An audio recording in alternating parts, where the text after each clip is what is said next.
MP board English medium class 12 chapter 6 और आज हमारा दूसरा दिन है। आज हम टोटल प्रोडक्ट, एवरेज प्रोडक्ट और मार्जिनल प्रोडक्ट इन तीन में रिलेशन देखेंगे। ठीक है, कल तक हम शायद इन सभी को समझ चुके थे, राइट है ना। हम समझ चुके थे, इनको समझ चुके थे, बस इनका रिलेशन देखना बाकी था। चलिए तो स्टार्ट करते हैं, आज हम इसका रिलेशन देखेंगे।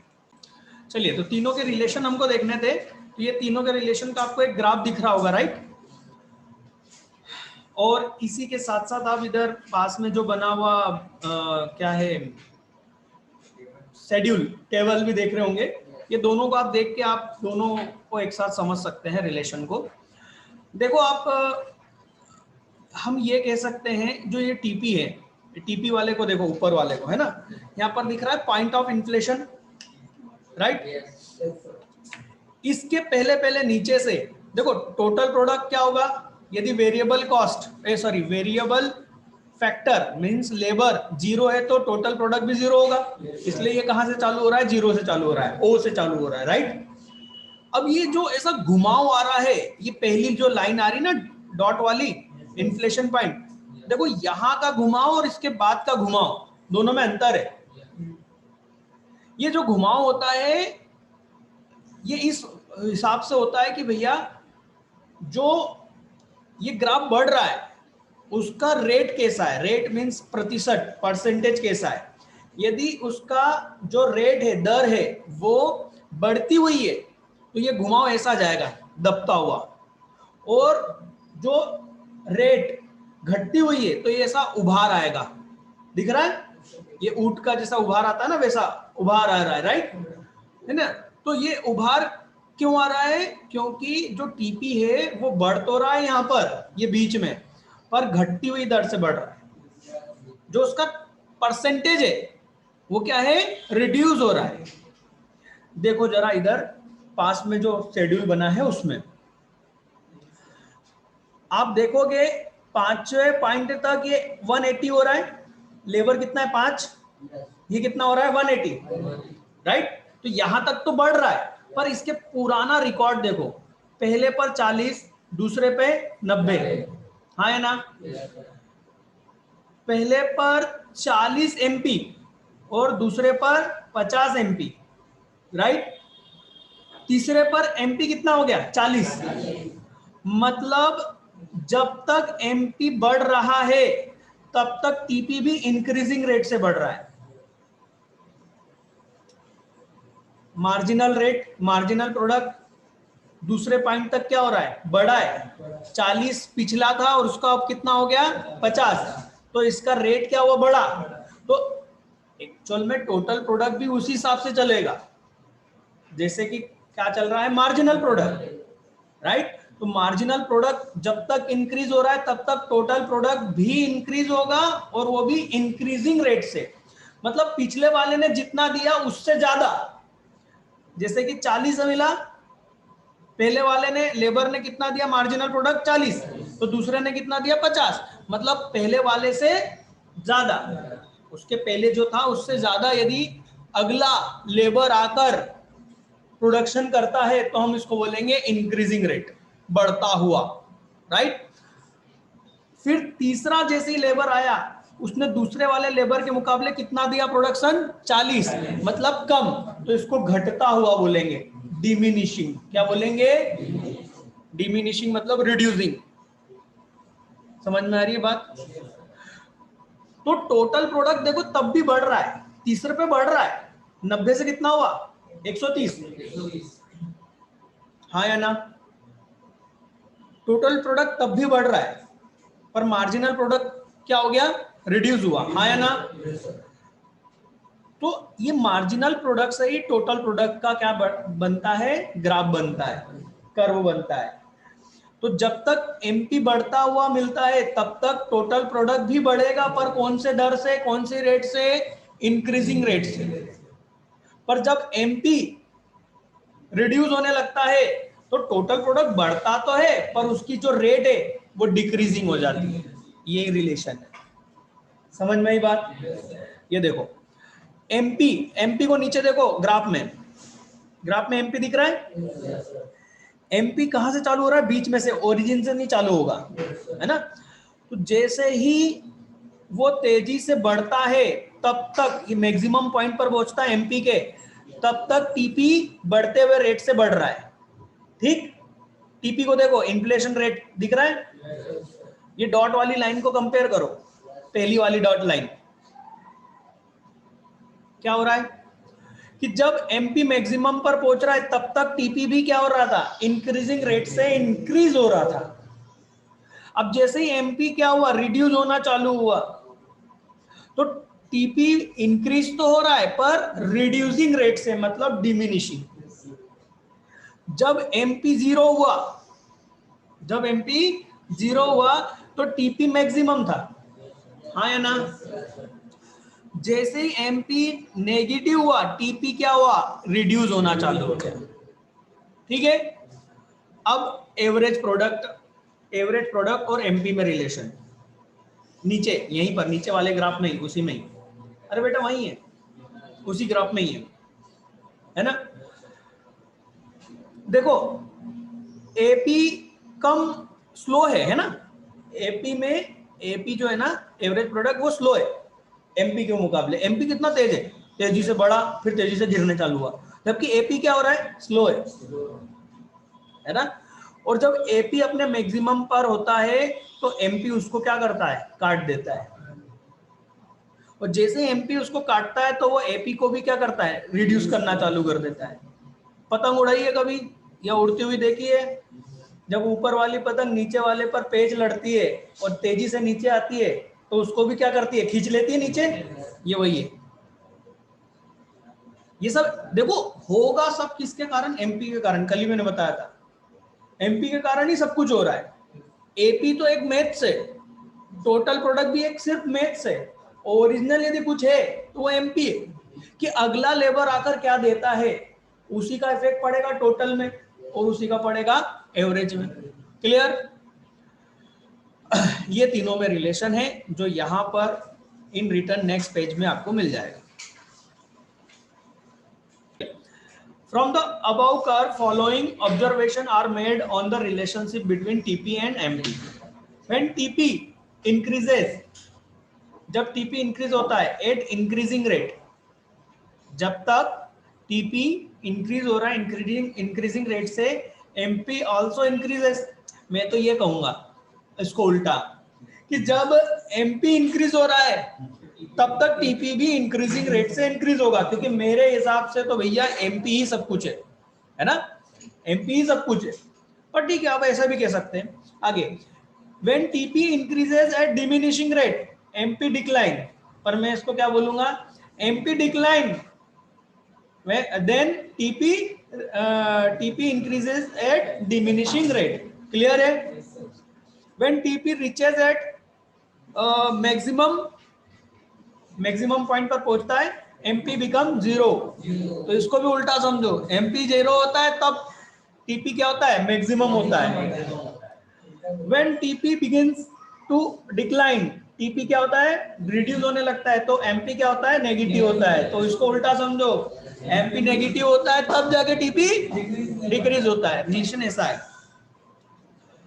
और AP और MP में रिलेशन, चलिए, AP increases so long as MP greater than AP। वो ये बोल रहा है MP कब तक बढ़ेगा, इंक्रीज होगा, एवरेज प्रोडक्ट तब तक इंक्रीज होगा जब तक कि MP बड़ा हो किससे? AP से। चलो देखो ग्राफ में, देखो AP से ऊपर जब तक MP है मतलब MP बड़ा है, और जब तक ये कट रहा है तब तक AP इंक्रीज हो रहा है। जैसे ही MP नीचे आ जाएगा तो AP क्या हो जाएगा? रिड्यूसिंग हो जाएगा। आ जाओ देखो, AP decreases when MP less than AP। AP is at the maximum when AP is equal to MP। जहां पर ये कट हो रहा है वहां पर MP और AP क्या है? बराबर है। समझ में आ रही बात? जहां कट हो रहा है और वहां पर AP क्या होगा? मैक्सिमम होगा।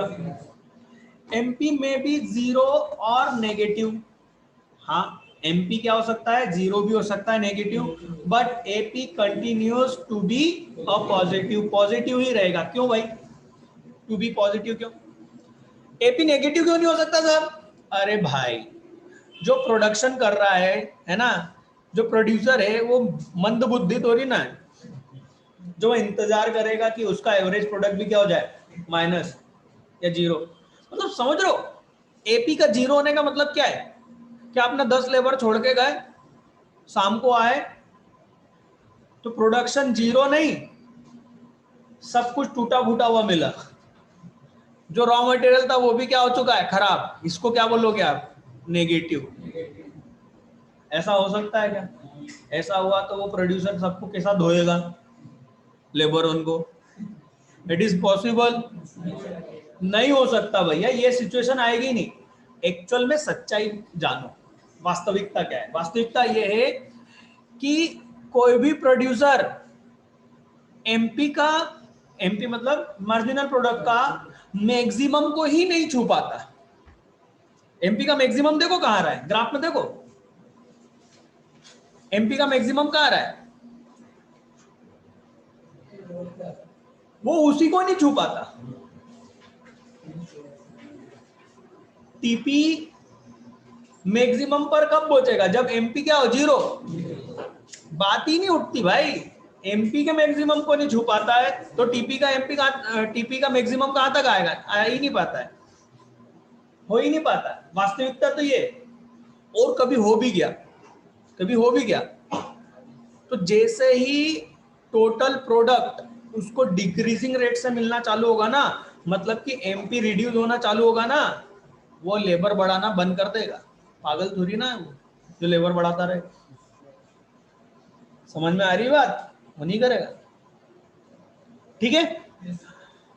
तो भैया एपी का जीरो होना तो बात हो ही नहीं सकती, एपी हमेशा आपको पॉजिटिव ही मिलेगा, ठीक है। एमपी में भी जीरो पर नेगेटिव नहीं हो सकता, ठीक है। MP increases when AP increases when, even when MP fall, but MP should be lie above AP, ठीक है, उसके ऊपर ही रहना चाहिए। समझ में आया यहां तक? अब हमारा जो नेक्स्ट टॉपिक आ रहा है बेटा वो है लॉ ऑफ वेरिएबल प्रोपोर्शन,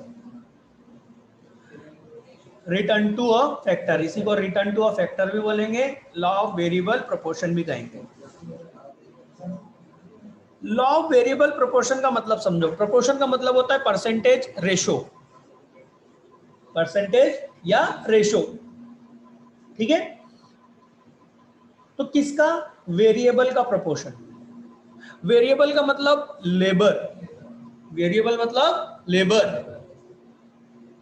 तो ये किसका कानून है, लॉ है, ये नियम किसका है, ये नियम है जो लेबर आपके जो बदल रहे हैं, है ना, एक मशीन एक लेबर, एक मशीन दो लेबर, एक मशीन तीन लेबर, एक मशीन चार लेबर।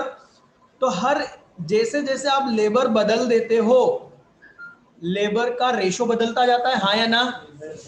पहले 1:2, 2:, सॉरी 1, जैसे यहाँ पर देखो उसके पास में जो दिख रहा है ना, टेबल दिख रहा है पास वाले में राइट हैंड तरफ, इसको देखो, ये रेशो बदलते जा रहा है, 1:1, 1:2, 1:3, 1:4, हाँ या ना। तो जैसे जैसे ये रेशो बदलते जा रहा है, क्यों बदल रहा है, लेबर के कारण। लेबर क्या है, वेरिएबल फैक्टर। वेरिएबल फैक्टर में जो बदलाव हो रहा है, जिस रेशो में बदलाव हो रहा है, उसके कारण क्या होगा, टोटल प्रोडक्ट में भी बदलाव आएगा। वो जिस हिसाब से आ रहा है उसका उन्होंने एक नियम बना दिया, उसी को उन्होंने बोल दिया लॉ ऑफ वेरिएबल प्रोपोर्शन। किसका लॉ, वेरिएबल प्रोपोर्शन में चेंज करने का। जो उनका जो रेशो होगा, वो जो रेशो होगा उसके अकॉर्डिंग आपको क्या मिलेगा, प्रोडक्शन मिलेगा। उस प्रोडक्शन को समझने का नियम, मतलब एक प्रोड्यूसर को ये समझ में आना चाहिए बेटा, यदि आप मैन्युफैक्चरिंग कर रहे हो, आप कुछ प्रोड्यूस कर रहे हो, तो आपको ये समझ में आना चाहिए, क्या लॉ ऑफ वेरिएबल प्रोपोर्शन समझ में आना चाहिए कि आप किस लेवल, क्या रेशो मेंटेन करोगे मशीन और लेबर का कि आपको सबसे ज्यादा प्रोडक्शन मिले। समझ में आ रही बात? तो देखो ये जो टेबल दिख रहा है इसी में देखना 1:3 तक हम जा रहे हैं, तो ये सबसे लास्ट वाला जो इसमें दिख रहा है स्टेज दिख रहा है, वो क्या आ रहा है? Increasing return. मतलब जब हम 1:3 पर हैं तब तक हमको रिटर्न कैसा मिलेगा, मतलब आउटपुट कैसा मिलेगा? बढ़ता हुआ मिलेगा, जिसको हम क्या बोलेंगे? Increasing return. रिटर्न मतलब अरे लेबर लगाने का रिटर्न। जैसे जैसे हम लेबर लगा रहे हैं तो उसका फायदा मतलब रिटर्न, रिटर्न मतलब आउटपुट, आउटपुट कैसा हो रहा है? इंक्रीज हो रहा है, हाँ या ना? जैसे ही हम 1:4 पर आते हैं तो 1:4 से 1:7 तक हमको डिमिनिशिंग रिटर्न मिल रहा है।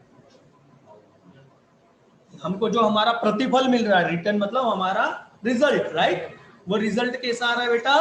डिमिनिशिंग होते जा रहा है।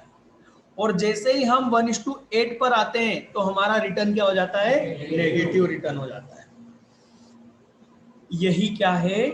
Law of variable proportion. मतलब इसमें 3 स्टेजेस है। हम क्या पढ़ेंगे इसमें? 3 स्टेज पढ़ेंगे। एक इंक्रीजिंग रिटर्न पढ़ेंगे, डिमिनिशिंग और नेगेटिव। किसके कारण? वेरिएबल पोर्शन के कारण। वेरिएबल का जो रेशो बदल रहे हैं उसके कारण ये होगा। क्लियर? अच्छा, ये कौन से टाइम पीरियड में होगा? शॉर्ट पीरियड में, याद है ना?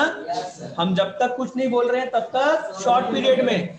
और देखो ना, यदि हम फिक्स को बदल देंगे तो ये शॉर्ट पीरियड रहेगा क्या? अरे मशीन भी बदल दी अपन ने तो ये शॉर्ट पीरियड रहेगा क्या? इसलिए ये सिर्फ किस पर डिपेंड कर रहा है law?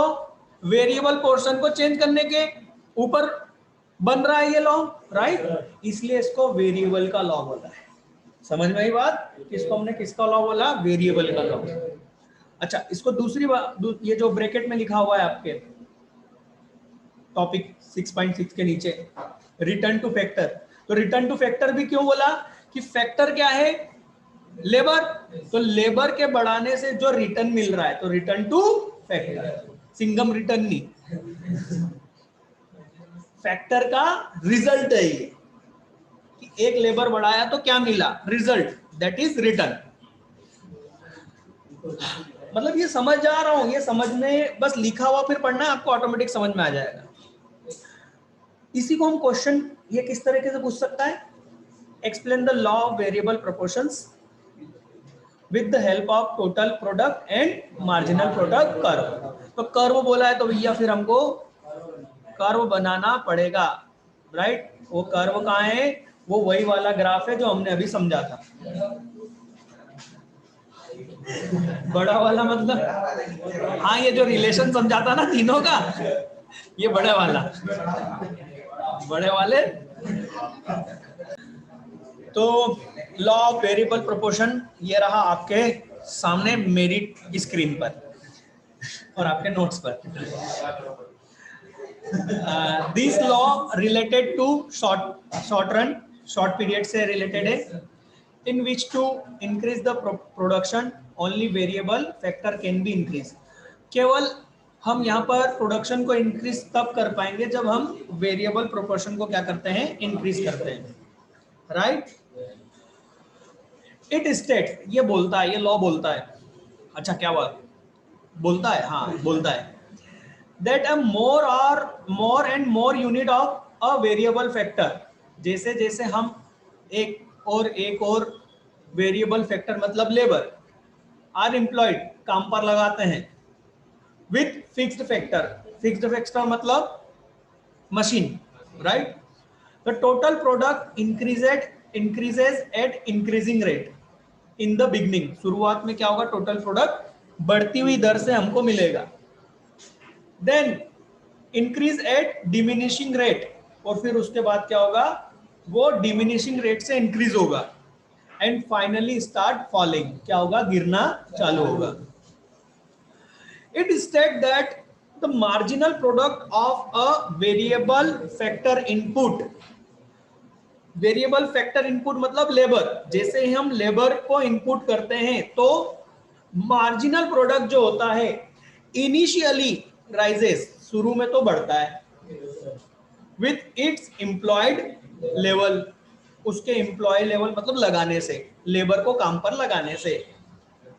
But after reaching a certain level, एक लेवल पर पहुंचने के बाद, मतलब कि एक मशीन पे 4 लोग थे, तो 4 लोग जब तक आप रखोगे तब तक तो आपको इंक्रीजिंग रेट मिलेगा, पर आपने जैसे ही 5वां लेबर रख दिया तो क्या हो जाएगा, डिमिनिशिंग रेट मिलेगा, right, start falling and eventually become negative. कुछ भी नहीं नया पढ़ा हमने, अभी तक जो तीनों का रिलेशन पढ़ा था वही बात बोली गई है। क्लियर? अजम्पशन क्या है साहब? अजम्पशन है technique of production does not change, all unit of variable factor are equally efficient. मतलब वो कैसे होना चाहिए, सभी उतने ही इफिशिएंट होने चाहिए। Factor of production are not perfect substitute of each other. ये जो हमने बोला ना पहला, दूसरा point, all unit of variable factor मतलब लेबर सभी एक जैसे कैपेसिटी वाले होना चाहिए। बट जो थर्ड बोला फैक्टर ऑफ प्रोडक्शन, अब फैक्टर ऑफ प्रोडक्शन में केवल वेरिएबल थोड़ी ना है, फिक्स्ड भी है। फिक्स्ड और वेरिएबल दोनों मिलाकर, मशीन और लेबर मिलाकर कहलाता है फैक्टर ऑफ प्रोडक्शन। तो factor of production are not perfect substitute of each other. इसका मतलब है कि आप ऐसा नहीं कर सकते कि मशीन की जगह आप लेबर बढ़ाते जाओ तो काम चल जाएगा। समझ में आ रही ना? सब्स्टिट्यूट का मतलब क्या हुआ, रिप्लेस कर देना। तो मशीन की जगह लेबर नहीं ले सकता, कि प्रोडक्शन बढ़ाना था तो मशीन बढ़ाने की बजाय आपने क्या कर दिया, लेबर ही बढ़ाते चलो, तो लेबर मशीन की जगह ले सकते हैं क्या? ये वही बोल रहा है कि दोनों एक दूसरे के सब्स्टिट्यूट नहीं हो सकते। समझ में आ रही बात? सब्स्टिट्यूट नहीं हो सकते। Fourth point, there must be some input whose quantity kept fixed. मतलब फैक्टर ऑफ प्रोडक्शन में कुछ क्या होना चाहिए, फिक्स होना चाहिए। Because of this the ratio between the fix factor and variable factor changes, hence the name variable proportion. मैं पहले ही बता चुका हूं ये सब कुछ वेरिएबल प्रोपोर्शन के कारण हो रहा है, और एक फैक्टर को हमने क्या कर दिया है, फिक्स कर दिया है, इसलिए ये लॉ वेरिएबल लॉ कहलाएगा। Clear? Explanation of the law. तो एक्सप्लेनेशन ऑफ द लॉ का मतलब ये हो गया, उसको नंबर्स में समझाया गया है, ग्राफ के थ्रू समझाया गया है और ग्राफ को एक्सप्लेन किया गया है, जो कि मैं कर चुका हूं, आपको बस रीड करके देखना है। ठीक है? क्वेश्चन जो आएगा 5 नंबर का, तो उसमें क्या करोगे, ये 3 तो लिखोगे भाई, सॉरी ये लॉ तो लिखोगे, लॉ के बाद में उसके अजम्पशन लिख दोगे, राइट, और उसके बाद में सिर्फ ये टेबल लिख देना, ग्राफ मत लिखना, ग्राफ मत बनाना। यदि वो बोलेगा ग्राफ बनाना है तो लॉ लिखना, अजम्पशन को हटा देना, शेड्यूल और ग्राफ बना के उसका एक्सप्लेनेशन। देखो ग्राफ बना रहे हो तो उसका एक्सप्लेनेशन बहुत जरूरी है, बिना एक्सप्लेनेशन के ग्राफ बेकार है। जब भी ग्राफ बनेगा उसका एक्सप्लेनेशन मतलब उसका वो डिटेल जरूरी है। ठीक है? नाउ हम लोग आ गए stages of law of variable proportion.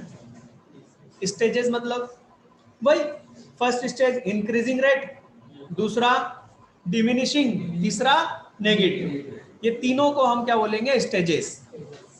तो भैया पहली स्टेज क्या हो गई, stage of increasing return to factor. ठीक, अब इसमें भी ऐसा कुछ नहीं है जो मैं अलग से समझाऊं, ये आप जानते हो कि भैया लेबर बढ़ेगा तो शुरू में क्या होगा, इंक्रीजिंग रेट मिलेगा, फिर क्या होगा, डिमिनिशिंग होगा। ये तीनों हम समझ चुके हैं, आपको इसको एक बार रेट करके देखना है। ठीक, सबसे इंपॉर्टेंट तो लॉ ऑफ वेरिएबल हो गया। ठीक है, और ये जो स्टेजेस है ये इतना महत्वपूर्ण नहीं है, पर ठीक है कर लेना यार, समझा है तो ठीक है। नाउ हम आ रहे हैं what is meant bye return of a factor. भाई रिटर्न ऑफ फैक्टर का मतलब क्या है? रिटर्न ऑफ फैक्टर का मतलब तो वही है, law of variable, law of variable ही है ना। ये क्वेश्चन यहां पर नहीं आना था। What is meant by the return of factor, ये टॉपिक नंबर 6.61 का ही क्वेश्चन है ना, गलत है, यहां पर नहीं आना था। फिर है स्टेट द रीजन, जो अभी नया टॉपिक है वो है state the reason of increasing return of an input. क्या स्टेट बताओ, रीजन बताओ किसका, कि भाई ये इंक्रीजिंग रिटर्न क्यों होता है, या causes of increasing factor to a increasing return to a factor. मतलब जो तीनों स्टेजेस है ना, इंक्रीजिंग, डिमिनिशिंग और नेगेटिव, इन तीनों के हम क्या पढ़ने वाले हैं? कॉज, कि भैया ऐसा क्यों होता है। ठीक है, चलिए फर्स्ट, चलिए तो फर्स्ट स्टेज है ये इंक्रीजिंग रेट का पहला कारण ये है कि fuller utilisation of the fixed asset. मालूम है पहले, मतलब आप जब पहले लेबर से चौथे लेबर तक लेके आते हो, हमारे एग्जांपल में अगरबत्ती वाले में, तो क्या होता है कि जब आप एक लेबर रखते हो एक मशीन पर, तो अभी क्या हो रहा है? अंडर यूटिलाइजेशन है। समझ रहे हो? मशीन का क्या है? अंडर यूटिलाइजेशन है। 4 लेबर काम कर सकते हैं, आप उस पर कितने कर रहे हो? 1 लेबर कर रहे हो। तो 1 से 4 तक आप उसका क्या कर रहे हो? उसको यूज कर रहे हो, उसका यूटिलाइजेशन को इंक्रीज करते जा रहे हो। कब तक? 4 तक।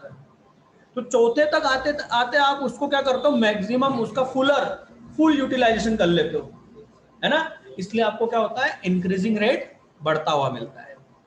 ठीक है, तो fuller utilisation of fixed asset in the initial stage, fixed factor remain underutilized।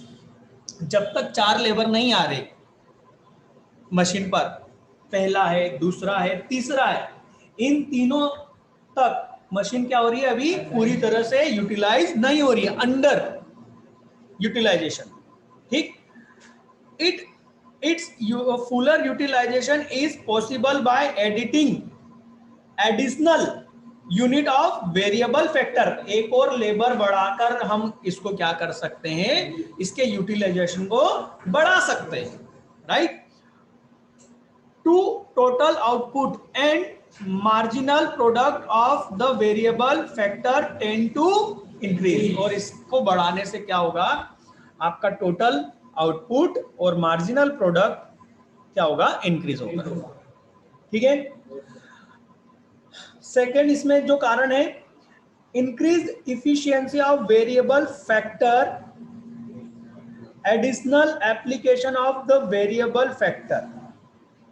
भाई आपकी जो वेरिएबल फैक्टर जो है, उनको इंक्रीज करने से उनकी इफिशियंसी क्या हो रही है? बढ़ रही है। कैसे? देखो मेरा बेटा, समझो एक मशीन पर एक ही लेबर काम कर रहा है, तो हो सकता है अगरबत्ती बनाने के लिए जो मसाला लगता है, मसाला समझते हो ना, वो मसाले को इनपुट भी वही कर रहा है और आउटपुट भी वही संभाल रहा है। तो वो एक ही काम को 2 तरफ दौड़ रहा है। तो आप खुद जानते हो, बिजनेस स्टडी में हमने पढ़ा था, एक काम यदि दो काम यदि एक व्यक्ति करेगा तो वो ढंग से नहीं कर पाएगा, हाँ या ना। और एक व्यक्ति एक ही काम को करेगा तो वो उसमें क्या हो जाएगा? एक्सपर्ट हो जाएगा।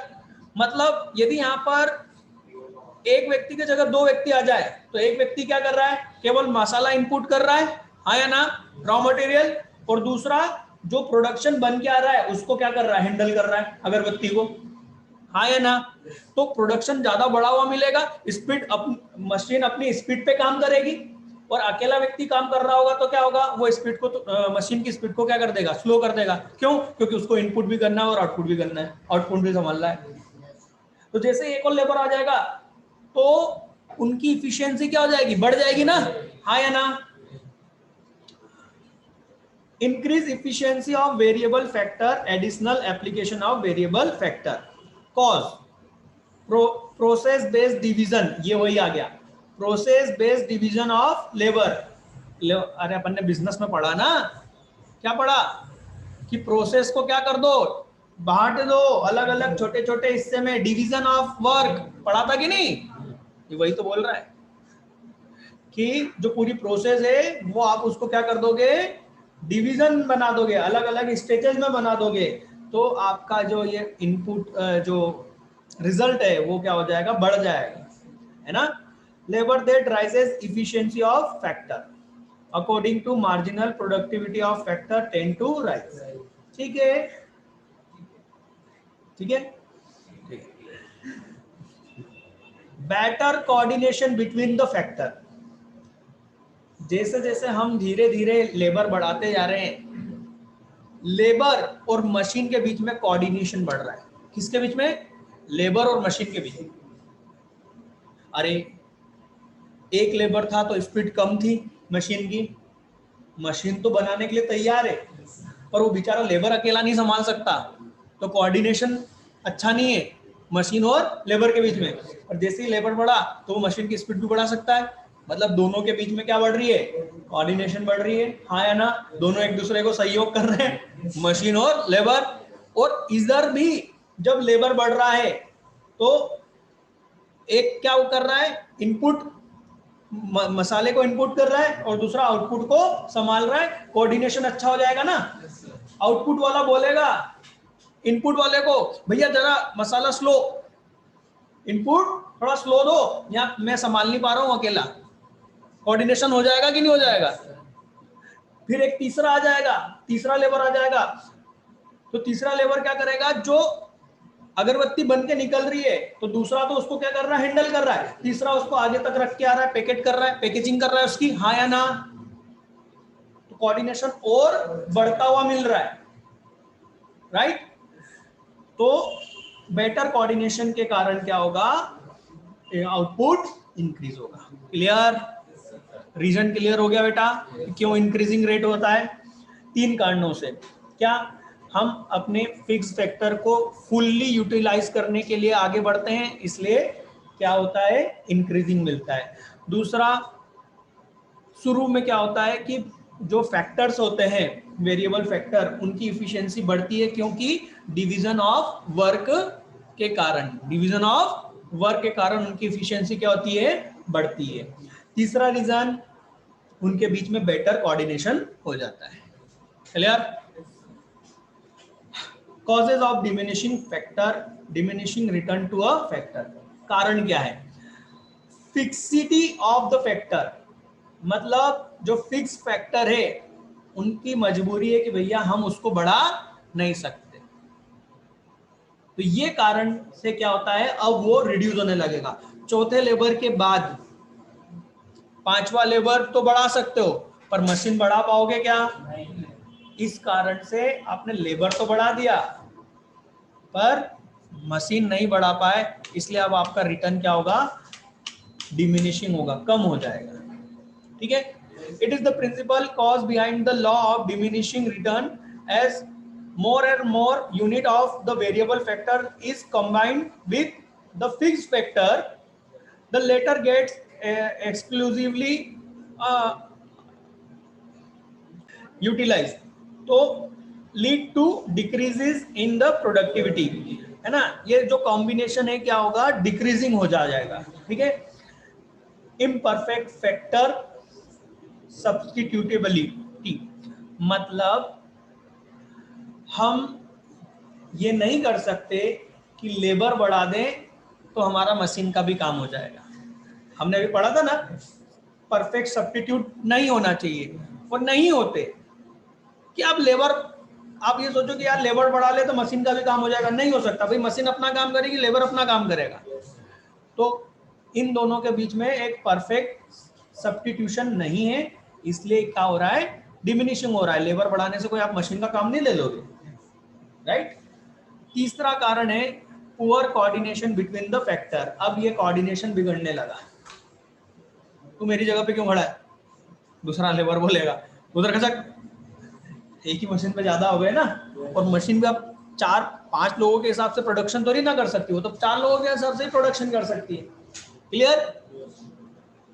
चलिए, अब तीसरा नेगेटिव। नेगेटिव का ये है कि भाई लिमिटेशन ऑफ फिक्स्ड फैक्टर। मतलब तुमने क्या करा, समझना, आपने क्या करा, 4 लेबर तो कर लिए, फिर 5वां करा, 6ठा करा, 7वां करा, मशीन 8 घंटे की जगह आप 24 घंटे चलाने लग गए। हाँ या ना? ठीक। पर 24 घंटे चलते चलते वो एक दिन क्या होगी, बंद होगी, खराब होगी, मेंटेनेंस मांगेगी। जब वो बंद होगी, मेंटेनेंस मांगेगी, तब वो आपका इतना नुकसान कर देगी कि आपको रिटर्न क्या होगा, नेगेटिव हो जाएगा। क्यों? क्योंकि हो सकता है पूरे दिन लेबर बैठा है। क्यों बैठा है? क्योंकि मशीन का मेंटेनेंस चल रहा है, अब लेबर बैठा है। हो गया नेगेटिव। एक तरह से कुछ भी नहीं हो रहा है, क्योंकि मशीन क्या हो गई है, बंद पड़ गई है। तो ये फर्स्ट पॉइंट वही है, लिमिटेशन ऑफ फिक्स फैक्टर। भैया उसकी एक लिमिट है यार, मशीन की भी लिमिट है। ठीक, सर्टेन लेवल के बाद में वो क्या हो जाएगा, खराब होगा, बंद होगा। Decrease in inefficiency of variable factor as the variable factor is increases the efficiency of it tend to fall। मतलब ज्यादा हो जाएंगे तो फिर बातचीत ही करेंगे और क्या करेंगे, काम थोड़ी करेंगे, एक दूसरे के ऊपर ढोलेंगे, इसने नहीं करा, उसने नहीं करा। ठीक है। पुअर कोऑर्डिनेशन, ऑब्वियसली कोऑर्डिनेशन तो बिगड़ ही जाएगा फिक्स्ड और वेरिएबल के बीच में, है ना। सर क्या ये हमको याद करना चाहिए? नहीं, ये तीनों पॉइंट सभी के याद रखना चाहिए, बस फिर उसमें लिखना है तुमको। सिर्फ पॉइंट याद रखने कि भाई इंक्रीजिंग का रिटर्न, इंक्रीजिंग रिटर्न होने का कारण क्या है, fuller utilisation of fixed asset, right. क्योंकि इसमें से एमसीक्यूज बन सकता है, इसलिए इनको बस समझना ज्यादा जरूरी था। ठीक है, क्वेश्चन तो इतना खास नहीं बनेगा इसका, पर बन भी गया तो 3 पॉइंट तो याद है ना, बस उसको लिख देना अंदर। ठीक है। अब आता है बेटा पोस्टपोनेंट ऑफ लॉ। मतलब इस लॉ को टाल सकते हैं क्या, इस अनहोनी को टाल सकते हैं क्या? हाँ, टाल सकते हो। क्या? कैसे? अरे जो इसके अजम्पशन थे वो बदल दो, अजम्पशन बदल दोगे तो लॉ भी बदल जाएगा। हाँ या ना? देखो, 2 कंडीशंस है जब ये लॉ को हम रोक सकते हैं या बदल सकते हैं। पहला, when there is improvement of the technology. हाँ या ना? बेहतर मशीन लेके आ गए।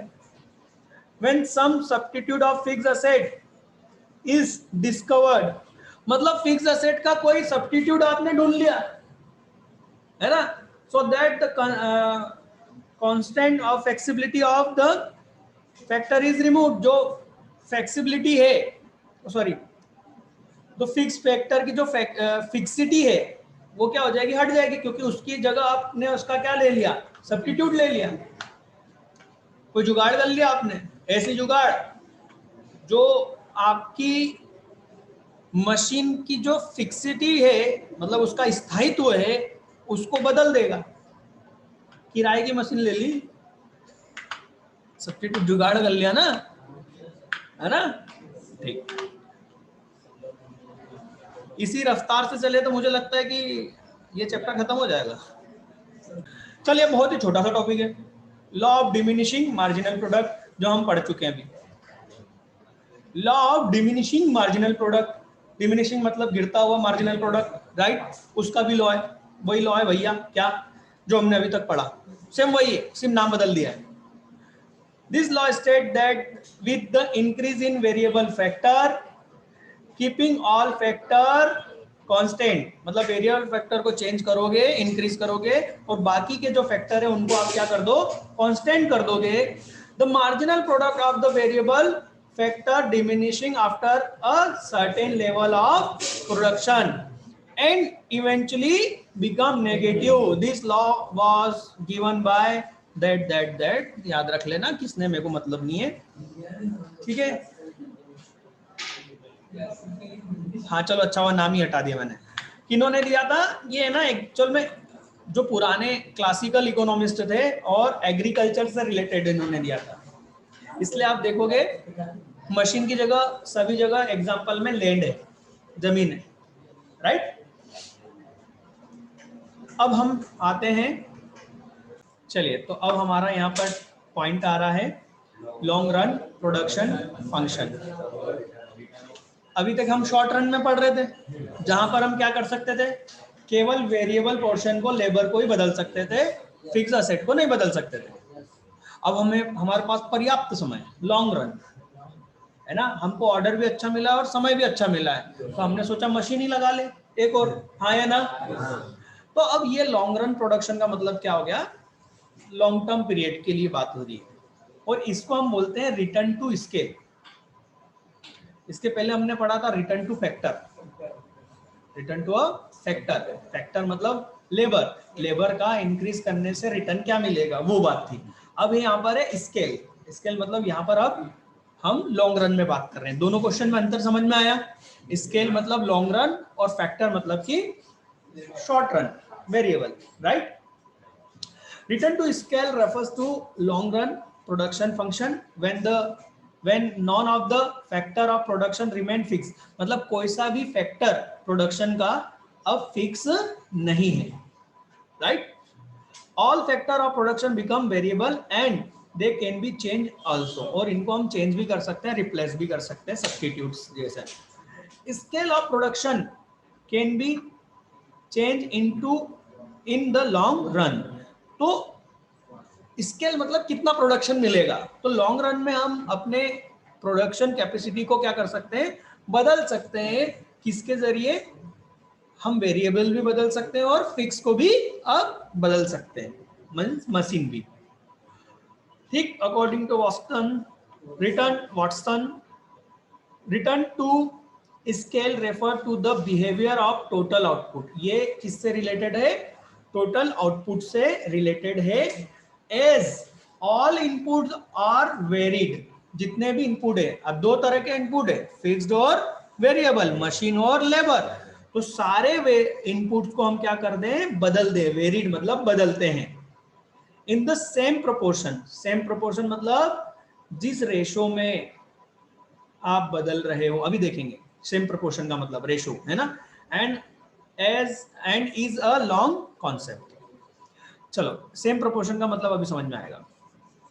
फंक्शन और रिटर्न टू स्केल, तीन स्टेजेस में, इंक्रीजिंग, कांस्टेंट एंड डिमिनिशिंग, ठीक है।